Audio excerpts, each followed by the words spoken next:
Praise the lord. ఈరోజు దేవుని వాక్యము, అయితే వారిలో ఎక్కువ మంది దేవునికి ఇష్టలుగా ఉండకపోయిరి గనుక అరణ్యములో సంహరింపబడిరి. కొరంథీయులకు రాసిన మొదటి పత్రిక 10వ అధ్యాయము 5వ వచనము. ప్రజలారా, అపోస్తులైన పౌలు ఈ విధంగా అంటున్నాడు: మన పితరులు అనగా ఇజ్రాయేలీలు వారు అనేక అద్భుతముల ద్వారా ఐగుప్తు నుండి బయటకు వచ్చిరి, దేవుని ఆశ్చర్య కార్యములను చూచిరి. అయితే వారిలో అనేక మంది సణిగిరి గొణిగిరి, ఎంతగానో మాంసము కొరకు ఆశించిరి. వారిలో ఎక్కువ మంది దేవునికి ఇష్టలుగా ఉండకపోయిరి గనుక అరణ్యంలోనే సంహరింపబడిరి, రాలిపోయిరి అని. ప్రజలారా, ఈనాడు మనము దేవుని చేత రక్షింపబడ్డామంటున్నాం, ఆయన నామంలో బాప్తిస్మం పొందుకున్నామంటున్నాం, ఆయనను ప్రేమిస్తున్నాము, వెంబడిస్తున్నామంటున్నాం, రొట్టె ద్రాక్ష రసములో పాలిభాగస్తులవుచున్నామంటున్నాం, విశ్వాసులమని క్రైస్తవులమని అంటున్నాం. మరి మనము దేవునికి ఇష్టలుగా జీవించుచున్నామా, ఆయన ప్రియమైన వారిగా జీవించుచున్నామా అని మనం పరీక్షించుకొనవలెను. ప్రజలారా, దేవునికి ఇష్టలుగా ఉండటం అంటే ఆయన మనకు ఈ లోకంలో ఉంచి వెళ్ళిన మాదిరిని మనము అనుసరింపవలెను. ఆయన వాక్యానుసారంగా మనము జీవింపవలెను. ఆయన ఇచ్చిన ఆజ్ఞలను పాటించవలెను. మన ప్రభువునందు భయభక్తులు మనము కలిగి ఉండవలెను. ఆయన దృష్టికి నీతిమంతులుగా యథార్థవంతులుగా జీవింపవలెను. దేవుని చిత్తానుసారమైన జీవితమును, మన బ్రతుకు ద్వారా దేవుడు మహిమపరచబడే జీవితమును మనము కలిగి ఉండవలెను. ప్రభువుకు లోబడి ఉండవలెను. పరిశుద్ధత కలిగి ఉండవలెను. ఎందుకనగా మన దేవుడు పరిశుద్ధుడు. ఆయన బిడ్డలమైన మనము పరిశుద్ధులుగా జీవింపవలెను.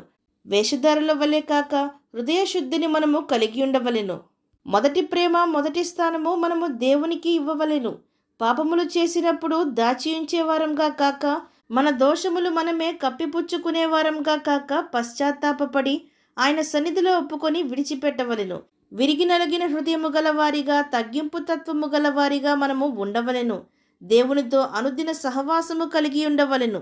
సంతృప్తి కలిగి జీవింపవలెను. మరి ప్రజలారా, వీటిలో మనము కనీసము కొన్నైనా కలిగి ఉన్నామా అంటే చాలామందిమి లేదు అనే చెబుతాం. ఇలాగున ఉండటము వలన మనకేమి లాభము, మాకేమి కలుగును అని కొందరు అనుకొందురు.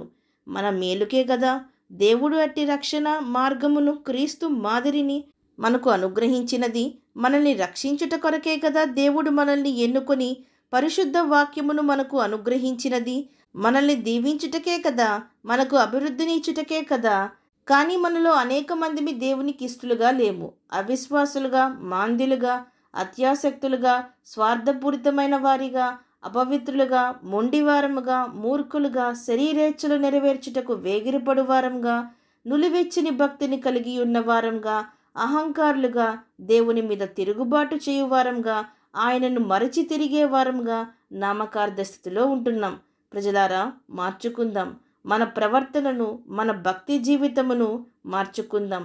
దేవునికి ఇష్టమైనదిగా ఉంచుకుందాం. దేవుణ్ణి బాధ పెట్టేవారంగా, ఆయన నామమునకు దూషణ తెచ్చేవారంగా కాక, ఆయన్ని సంతోషపరిచి ఆయన నామమునకు ఘనత మహిమ తెచ్చేవారంగా ఉందాం. అవును అన్నవారు నాతో పాటు ప్రార్థనలో ఏకీభవించండి. ప్రార్థన. పరిశుద్ధుడా, ప్రేమగల తండ్రి, ఈరోజు మీరిచ్చిన ఈ వాక్యమును బట్టి మీకు స్తోత్రములు దేవా. సర్వలోక రక్షక, ఎక్కడో ఉన్న మమ్మును ఎన్నుకొని క్రీస్తు అనే జీవాహారమును, జీవజలమును, దుర్గమును నిచ్చి మమ్మను మీ రాజ్యంలోనికి చేరువారముగా ఉండుటకు మీరు మమ్మను ఎన్నుకున్నారు. తండ్రి, మీకు స్తోత్రములు దేవా.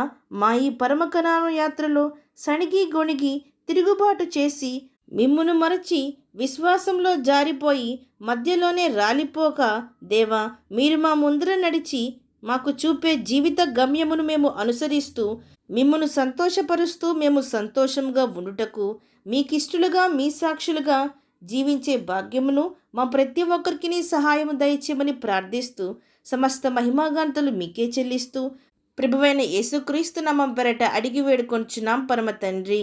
ఆమేన్.